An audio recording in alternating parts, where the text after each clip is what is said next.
So this particular one, we talked about what is a direct expenditure to answer the question that was posed by some of our participants today, is what are the expenses I can claim? Ladies and gentlemen, these are the 9 expenditures that you can claim. Yeah, I may miss out some here and there. Correct us or feed us with more information as well. If there is any that you think is also considered directly contributing to the rental collection, you let us know. But generally, I think it's within the ambit of these 9 items. Okay, maintenance is one thing that later I may want to touch on a little bit better. Now, income tax implication may vary depending on the rental cycle. In fact, the Indian revenue has further go in to tell you how a rental is to be taxed. So Indian revenue actually says that, okay, through one of their public ruling, they actually says that, okay, actually in rental, there is also another cycle, right? Just now I talked about the property cycle, now I talk about the rental cycle. So the rental cycle will actually carry the situation whereby when my property is being picked up the key for the first time. So I'm getting ready for the property to be rented out for the first time. So that is the first time rental situation. And then we will have situation whereby it's temporarily vacant. Temporary vacant may be because of the property tenancy has expired. It can be because the tenant decided to leave prematurely, or you can't find them, you oust them, whatever is the reason. So there may be a situation of temporary vacant. And then after that, the property are put to rent again. So ladies and gentlemen, so as far as tax treatment is concerned, right, the rental income calculation on your each property is depending on which stage they are in. All right, ladies and gentlemen. So now, if that particular property, when it comes to property rental, ladies and gentlemen, you have to look into the property single-handedly one by one, because the life cycle of each property may be different. For the property address that you are actually putting out for rent for the first time, these expenditure that we put down here are not allowable for deduction. It will become deductible when the renewal takes place. Okay, when the renewal of tenancy takes place, when the tenants when the agent help you to find the next tenants, okay, so the subsequent it become allowable. Okay, people will say, hey Agnes, I buy this sub-sale, so when I buy sub-sales, I buy the property lock, stock and barrel together with the tenant, the cat and the dog. Okay, I buy everybody together. Okay, so if that is the case, do I call that the property is first time rental? Can I then now having all this deduction? Ladies and gentlemen, we talked about first time rental as far as you as a taxpayer is concerned. Okay, so you will still need to allow that one time disallowance. Okay, now not allow for deduction for the first time. Yeah, these are the first time. But the moment that is on the renewal, everything that we put it out there, it become now deductible. Okay, now I wanted to just highlight very quickly on interest on loan. I won't be able to go into very deep detail pertaining to this matter, but a lot of people do this mistake in their rental calculation, taxable rental income calculation. Loan nowadays are flexi loan, right?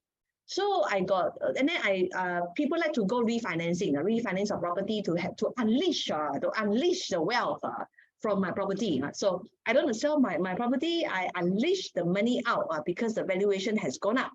So now, as far as Indian revenue is concerned, interest on loan, if a refinancing has taken place, the property are fully paid, for example, your property fully paid, then you take the property to get another fresh facility.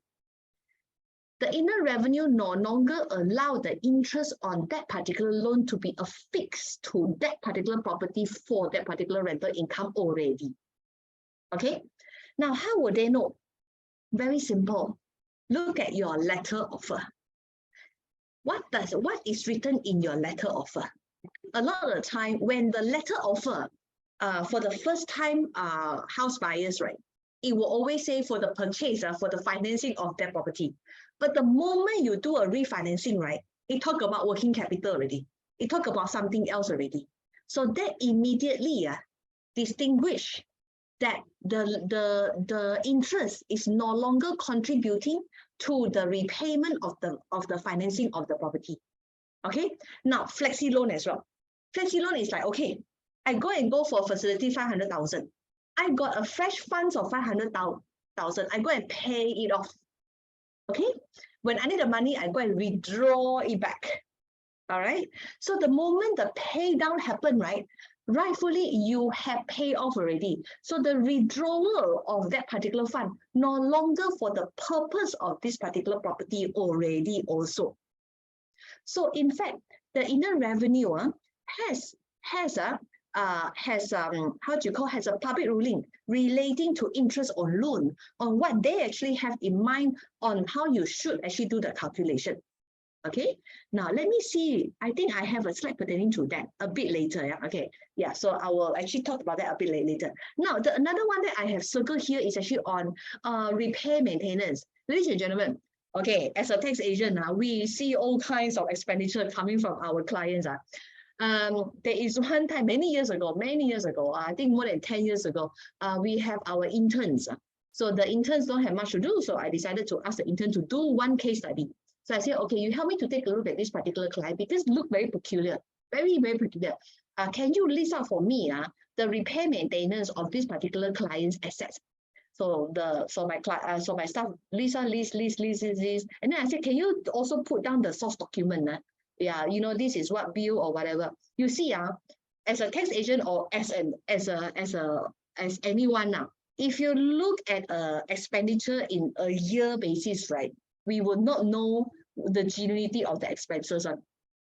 But the moment that you list them down together over a few years, okay, then sometimes the SOTA will be pointed out. Now, to cut the long story short for that particular case, right, we actually saw a situation whereby there is a lot of repair maintenance, and then it's all come from the same the same hardware company, okay, the same contractor, but the invoice number run. Like in this particular bills, right? Okay, is this particular invoice number. Then we see in next year, right, the same billing, the same buku, okay, but it's actually another receipt. Then we know, it's by when we list them down, then we see some of these maintenance is actually not belonging to that particular property rental. We even have a situation whereby after listing out, we say, hey, how come over a period of 10 years, the toilet bowl also can sit until broken 5 times. Okay, the roof whatever, somehow the house cannot be fixed. Okay, the house always have a lot of repair maintenance. So ladies and gentlemen, you may have 5-10 property in your hand. That is a 5-10 exposure that you have. We have our hundreds of clients, so we have seen maybe few hundred cases, right? So all kinds of claiming, all kinds of document we have seen before. But you must understand, Inland Revenue has the whole Malaysia records. So it's the matter of they wanted to come and pick on the record and ask you to prove the genuinity of it or not. Right? So ladies and gentlemen, whatever that's real is real. Whatever that's not, please don't come and then use it to reduce your tax. Those are things in the past already, okay? Now, just now we talk about the tenancy life cycle, right? Now, ladies and gentlemen, assuming you have property one that is first time rented out. Just now I told you already, some of the expenses you cannot claim, you know. Another property is under the renewal. Okay, you can claim them all. Okay, you can claim them all. You have a property, the person has gone. It's a temporary vacant. Now, the Inland Revenue allows the property under temporary vacant. Basically, we talk about 2 years. These are the conditions. Due to this condition, vacant for 2 years, right? They allow the expenditure incurred on that property be considered as rental loss. It's very important.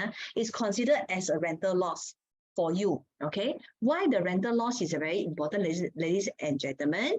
Because later I will have a slide to tell you the property rental calculation is you're supposed to take the net rental income of property A, B, C, or plus or minus. You net them off across, and then you come with the total net rental income to be paid. Only you affix a tax rate to it. Okay, So hence, pay attention. So some of your property maybe is temporarily vacant. Now, what is temporarily vacant? You also have to prove that it was previously rented before. So hence, there are rules to follow. Okay. Now, just now we talk about the refinancing. Now, refinancing matters, right? I won't go into detail today in the absence of time. Okay.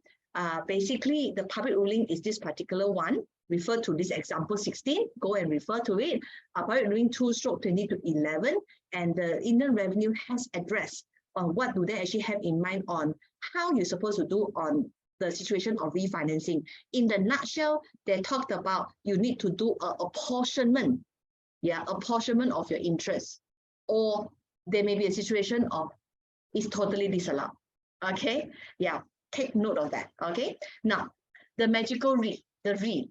Just now there's a question to say, oh, can I actually have my renovation, my maintenance to be actually put against to reduce my rental income? Now, ladies and gentlemen, renovation and repair and replace, they are different. Okay, they are all RE, but they are different. Renovation come under real property gain tax. You keep those documents when you calculate your property gain and loss. Okay, you affix that documents to reduce your property gain when you calculate your real property gain tax. So nothing to do with the income tax here. Income tax here, we only talk about repair and replace. Replace means I do not improve the condition and quality of my existing state of my property. Renovation is I improve it. I improve the value of it, but replace, no. Okay, so for your information, if I replace a furniture, I replace a sofa, proving that you have previously have sofa before, replace a sofa, it can also come under deductions. Okay, now proving is important. Okay, Inland Revenue right now, we talked about prove your own innocence. Prove your own innocence. It's not they prove your guiltiness. Now, determining taxable rental income, basically, this particular paragraph 7.1, it takes several real property which are lettered out, can be grouped as one source. And then we talk about the net rental income.